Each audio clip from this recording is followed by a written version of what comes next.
ابتدا ہے رب جلیل کے بابرکت نام سے جو دلوں کے بھید خوب جانتا ہے۔ دیکھتی آنکھوں سنتے کانوں صابری میاں کا سلام پہنچے۔ ناظرین محترم، آج ہم ایک عجیب و غریب مخلوق کے بارے میں بات کریں گے جس کا ذکر قرآن مجید فرقان حمید کے علاوہ تورات اور انجیل مقدس میں بھی درج ہے۔ ناظرین کرام، آپ نے دیکھا ہوگا کہ ہالی ووڈ کی بے شمار فلموں میں ایک ایسی مخلوق یا جانور دکھایا جاتا ہے جو زمین پھاڑ کر باہر آ جاتا ہے۔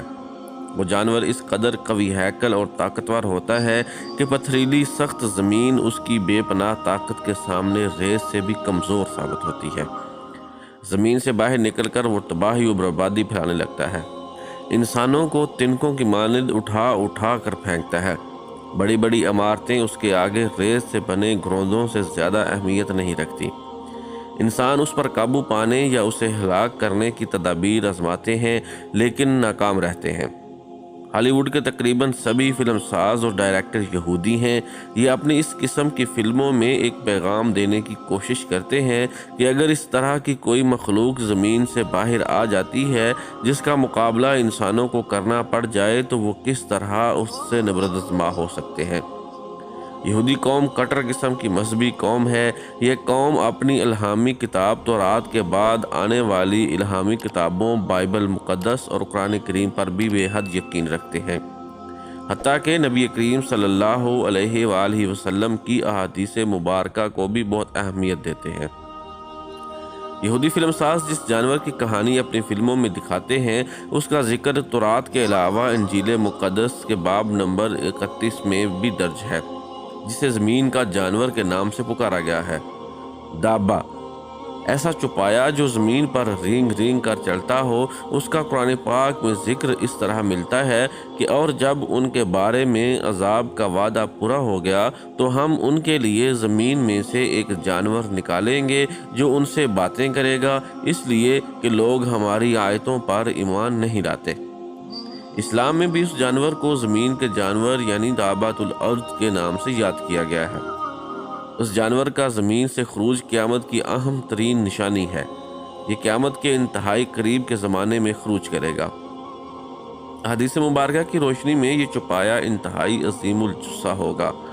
مفسرین میں سے بعض کا بیان ہے اس کا خول 60 گز ہوگا، انتہائی طاقتور ہوگا۔ بعض روایات کے مطابق اس کی جسامت اتنی بڑی ہوگی کہ حضرت ابن عباس رضی اللہ تعالیٰ عنہ فرماتے ہیں اس کے 4 پیر ہوں گے، وہ صفا کے کھڈ سے نکلے گا، بہت تیزی سے خروج کرے گا، اس کے خروج کی رفتار ایسی ہوگی جیسے کہ کوئی تیز رفتار گھوڑا ہو، لیکن 3 دن میں اس کے جسم کا تیسرا حصہ بھی نہ نکلا ہوگا۔ حضرت ابو ہریرہ رضی اللہ تعالیٰ عنہ کا قول ہے اس کے جسم پر سب رنگ ہوں گے، اس کے 2 سینگوں کے درمیان سوار کے لیے ایک فرسخ کی راہ ہوگی۔ اسی طرح حضرت علی رضی اللہ تعالیٰ عنہ کا فرمان ہے کہ اس کے بال ہوں گے، کھر ہوں گے، داڑھی ہوگی، دم نہ ہوگی۔ 3 دن میں وہ مشکل 1/3 باہر آئے گا، حالانکہ تیز رفتار گھوڑے کی چال چلتا ہوگا۔ اس سے ثابت ہوتا ہے کہ یہ جانور اس قدر قوی ہیکل ہوگا کہ اللہ تعالیٰ نے آج تک جتنی مخلوقات پیدا کی ہیں ان میں سے کوئی بھی اس کی جسامت کے لحاظ سے آدھی بھی نہیں ہو سکتی۔ ابن ماجہ میں حضرت بریدہ رضی اللہ تعالیٰ عنہ سے روایت ہے کہ مجھے رسول اللہ صلی اللہ علیہ وآلہ وسلم لے کر مکہ کے پاس ایک جنگل میں گئے۔ میں نے دیکھا کہ ایک خشک زمین ہے جس کے ارد گرد ریت ہے۔ فرمانے لگے یہیں سے دابۃ الارض نکلے گا۔ اس انتہائی طاقتور اور خروج جانور کے خروج کا سبب کیا ہوگا؟ قرآن پاک میں جیسا کہ بتایا گیا ہے کہ وہ لوگوں سے کلام کرے گا کہ تم اللہ کی آیتوں پر ایمان نہیں لاتے تھے۔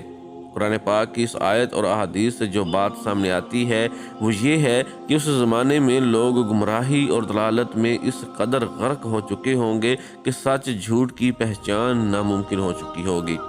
حق اور باطل کی تمیز اس قدر مشکل ہو چکی ہوگی کہ لوگوں کے لیے یہ شناخت کرنا مشکل ہو جائے گا کہ کون حق اور سچائی پر ہے اور کون جھوٹ اور باطل پر ہے۔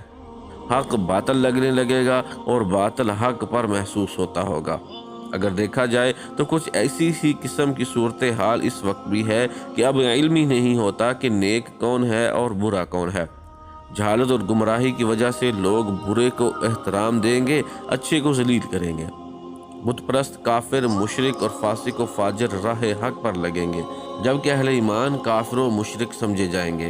ایسے میں ایک روز اللہ تعالیٰ کے حکم سے صفا کے مقام پر مکہ میں ایک انتہائی طاقتور اور دیو قامت جانور زمین کا سینہ چیر کر برآمد ہوگا۔